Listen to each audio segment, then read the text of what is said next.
Hey guys, and welcome back to NTom and Volk's Spot of PC. Today we're going to be taking a look at Killing Floor, a cooperative first-person shooter video game developed and published by Tripwire Interactive. It was originally released as an Unreal Tournament 2004 mod in 2005. Retail release followed on May 14th, 2009 for Microsoft Windows and for OS X on May 5th, 2010. There was also a Linux version, and now that I've finished reading from Wikipedia, I'm going to hand over to Volk, who actually has interesting stuff to say. Go Volk, it's all on you. Excellent. So this is a game you can play either solo or with up to 6 friends, sometimes even more than that. Ooh. And as you begin the game, you have to first pick your class, which come in various different flavors. You've got the Field Medic, which obviously is your standard issue healer. You've got your Support Specialist, which can specialize in laying various traps and also sealing doors, and is generally the guy who has your back, sides, and occasionally front. And then you got your Sharpshooter and Commando, which are your standard issue damage dealers, so to speak. They'll be the ones that are responsible for your standard issue firearms, your pistols, your assault rifles, all that jazz. And then you've got some more unusual damage classes, such as the Berserker, which specializes in melee weapons in case guns are just too fruity for you and you want to channel your inner Brock Samson. Oh yes. You got the Firebug, which specializes in all things flamey and crispy. Pyro, pyro. Yeah, pretty much. And you've also got the Demolitions Expert, who is your guy if you want to specialize in pipe bombs, grenade launchers, and all that sort of deal. And that's basically your lot. Each class has their own set of perks, which you can level up by fulfilling certain achievements and tasks as you play through the game. And this is over multiple games as well. This is not something you have to do like over the course of one game. It keeps tracks of all those stats, and then once you reach those goals, you'll be rewarded with a little bit of extra strength for your particular class. As for the game itself, it is a wave-based survival horror shooter. Usually the first waves aren't too bad. You get your few standard issue walk towards you slowly while pretending to be menacing zombies. You got your fat dudes who just take way too many bullets to kill. And you've also got dudes with blades for arms, which can be dangerous if they get too close to you. And they do like to run at you a little bit as well. So you want to be careful with those guys. If you get too close, they might sprint at you and decide their sword might be a lot better if your head's skewered in it. Now, the classes actually remind me of two games in particular. Like, the hero classes remind me of TF2, Team Fortress 2, obviously. But the enemy classes remind me more of the Left 4 Dead series. Yeah, there's definitely a good combination of the two there. I'm not sure if inspiration was taken from one or the other. I'd like to assume that maybe this took some inspiration from Team Fortress, whether it's 2 or the modded version in Half-Life. And of course, Left 4 Dead is kind of your go-to survival horror game these days. Usually when you think of survival horror, Left 4 Dead's usually the first thing that comes to mind. Sometimes Dead Rising as well, but I would say Left 4 Dead definitely fits the bill a little bit better due to it having similar wave-based mechanics, whereas Left 4 Dead chooses to do it via checkpoints instead. Well, I'm just reading here, Left 4 Dead came out in 2006, so maybe it rippled back through the time stream and influenced Killing Floor. Yeah, kind of. Well, it may be a Time Lord, you never know. Speaking of, we're in wonderful Britland right now. Look at that murky brown and piss yellow filter. I love it. It reminds me of home. And also those red buses just to bring it all together. Oh yeah.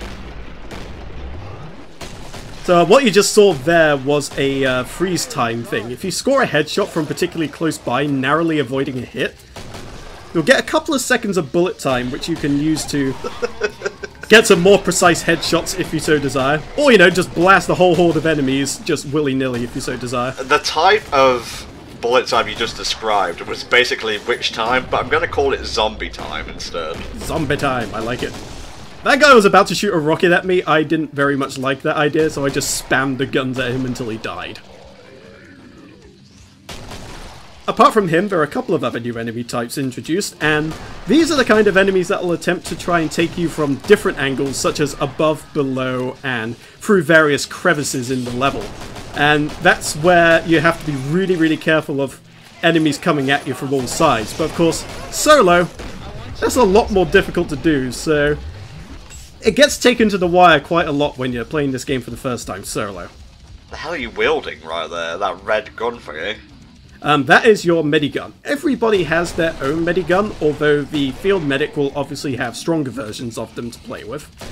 But every person has their own standard issue, which you can either use on themselves at a slightly reduced effect, or use it on an ally to get the full effect of it. So how does that work exactly? You're shooting someone and they gain health? What, is it filled with, like, syringes?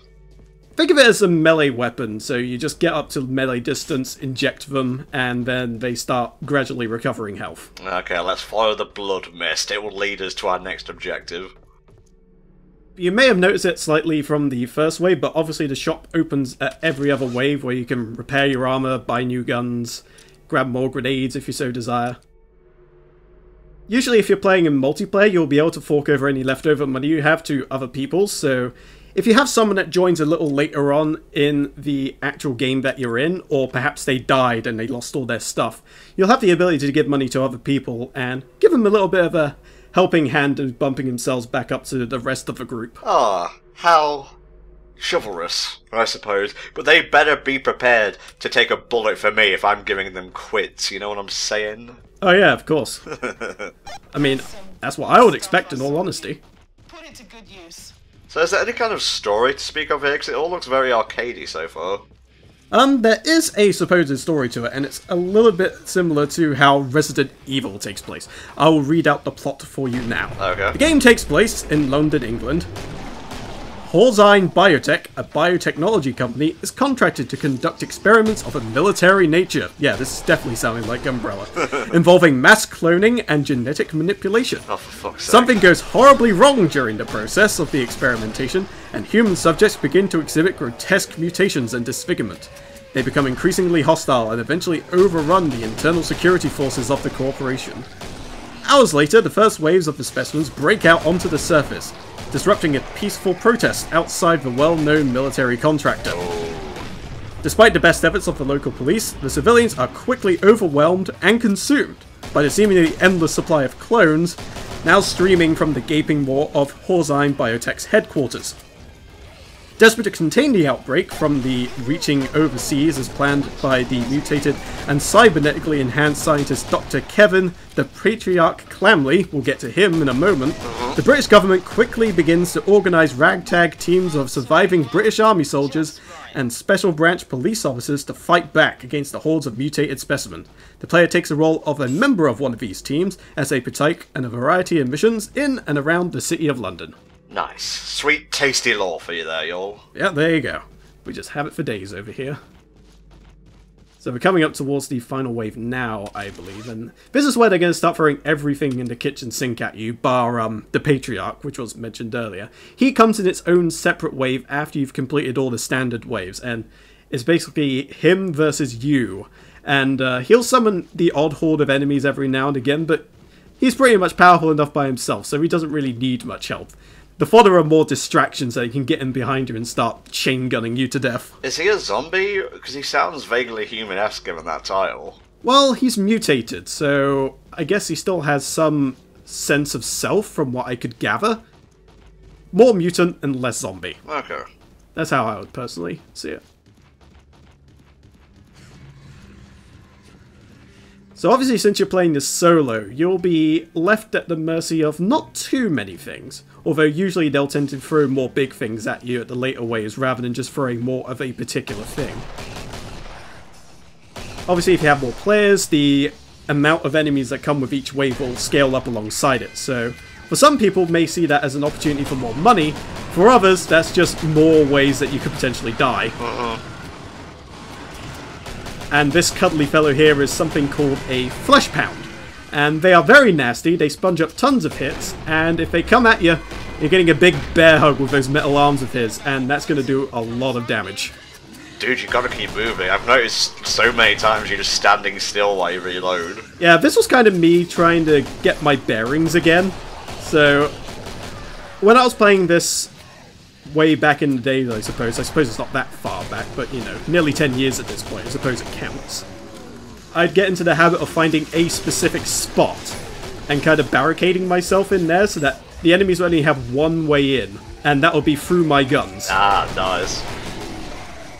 But at this point, I'm kind of trying to do the whole moving around thing and barricading myself, but neither seem to be working all that great. So, obviously, I'm a little bit flustered at the moment. I'm feeling the pressure. But you know what? It's okay. I'm sure I'll come out fine in the end, as long as I use my ammo wisely. Luckily, being held up in that church for a little while did give me a way to funnel the enemies across, so now I should be able to take care of these last few relatively easily. That's a very anticlimactic finish, just one zombie shambling towards you. I suppose it makes up for by that particular bitch coming up from behind me. Those ones are actually invisible, but they have like this weird ripple effect, so if you have a sharp enough eye, you can probably spot them beforehand, but in the midst of chaos, it becomes very difficult. God, zombies are, like, scary enough. Do you have to make them invisible? That's not fair. Well, then you got the spider monkey things as well. Ugh. They come at you from above, and if you're not keeping an eye on the sky as well, you may find one dropping right next to you, and before you know it, you're surrounded and then dead. So luckily they give you quite a lot of money during the final wave, so you can usually arm yourself with some pretty big meaty things to help you against the Patriarch. Although admittedly solo, it's still a very tall order because usually in a group you have the advantage of having a variety of weapons, so from your explosive stuff to keep him stunned up to your rapid fire just to keep the damage flowing. It usually works out quite nicely. As well as just having more bodies to distract him, you can kind of keep him ping-ponging back and forth between you. You'll be like, oh, you're the immediate threat, and then another guy just comes by with a cannon and just goes boom, and suddenly he's chasing after him. I got you. But of course we don't have that advantage, so we're just going to try and get by as best we can. Ah, if only we had a Gundam, then we'd be on an even playing field. Yes, unfortunately I don't think Gundams were invented in this timeline. You murdered my children. But yes, as well as him spawning, you also have to try and find him, or rather he finds you, depending on which comes first. Obviously you're looking around trying to find him, and at the same time he's also trying to find you, so it's very, very tense from the offset, because you don't know it. You have a rough idea where he is at the start, but of course he tends to move around and take differing routes, so you can't always rely on him coming from the same place every single time. I'm not sure what to expect here. Like, it could be a little zombie, it could be a medium-sized one, who knows really. Well, it should show us in just a moment. Oh, he's right there. So, judging by his size, above average man, I'd say is answer to your question. He's definitely got Bants on his side, so yeah, more mutated than an outright zombie. Oh yeah, he's a very talkative fellow. And here is the fodder brigade. Nice. That was sick, mate. I gotta say, I love the soundtrack, by the way. Yeah, very hard rock, metal, whatever you want to call it. Gets you pumped. It's the proper music for this sort of thing. So of course now we have to try and find out where Matey Boy's gone again. Do me a bloody favour. You can go invisible. And of course your character has Bants to share as well. Oh, Jesus. Oh, and that's my head gone. But you know what? I learned from previous spots of PC that ending up dead isn't always the best thing to go. I felt like I needed to have my redemption, so I gathered up some friends and I decided to go at them. Throwing money at him, Jesus. It's raining money. Okay, cashier, someone grab it. I'm waiting for the line. Loads of money! Hey! There you go. And that's pretty much the only reason half the people came for this video. Ah, thank you, thank you. It has a multiplayer server that's still pretty active. You can find lobbies easily enough. You can filter it by difficulty, by the type of game mode. So finding a game suited to your individual tastes and needs is not overly difficult. So in this case, I'm going to show off the final wave of this particular game I was in, and then we're going to have our rematch with the Patriarch. Oh yeah. And of course, all our dudes are pretty heavily armed. We got our flamethrower-toting dude over there, plenty of assault rifles and bombs and such to go around, so we should be okay here. And of course the red Mighty Morphin Power Ranger. Of course, and a special appearance from the main character of Hotline Miami as well. You like hurting people, don't you? Well, have all of the mutated people you want. We have to cover that at some point, I think. Yeah, definitely. It's a very much standout game for PC especially, so it would be a good one to cover.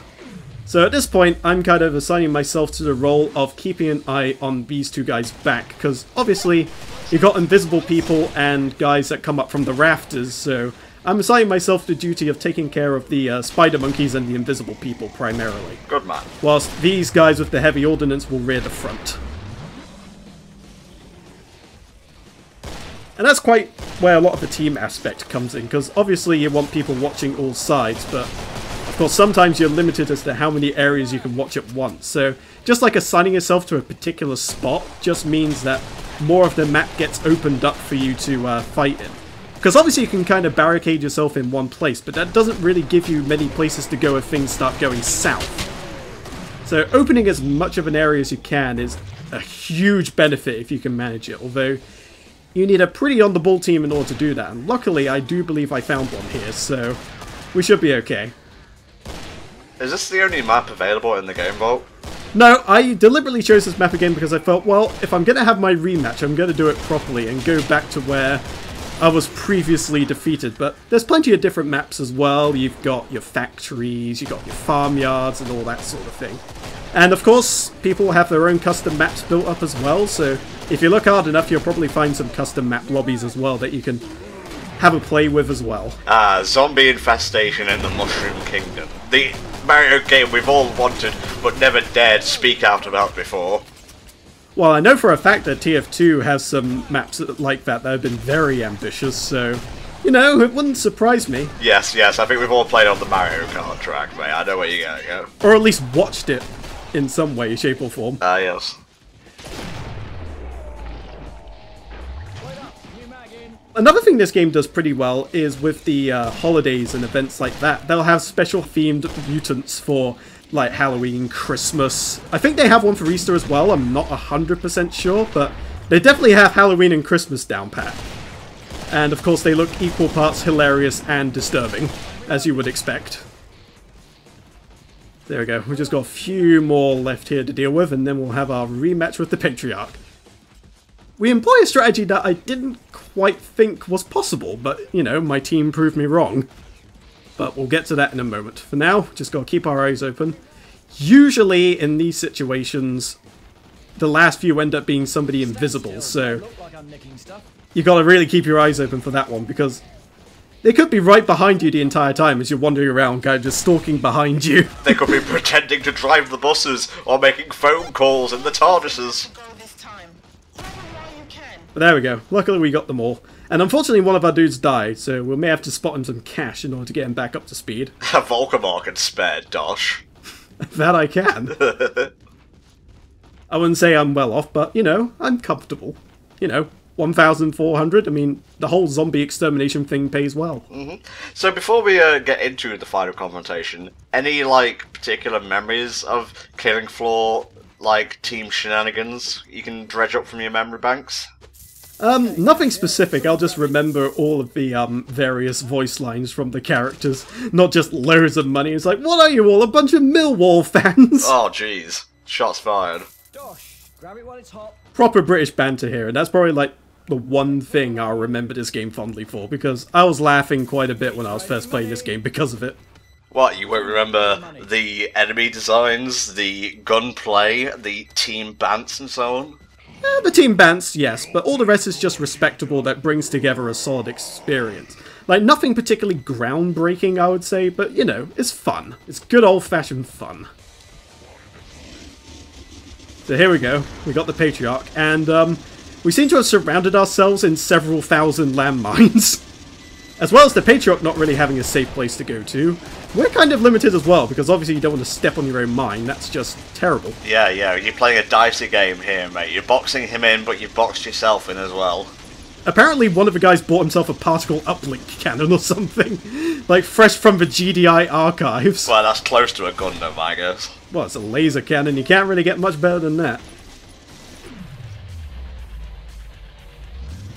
I'm just watching their backs just in case the Patriarch decides to appear.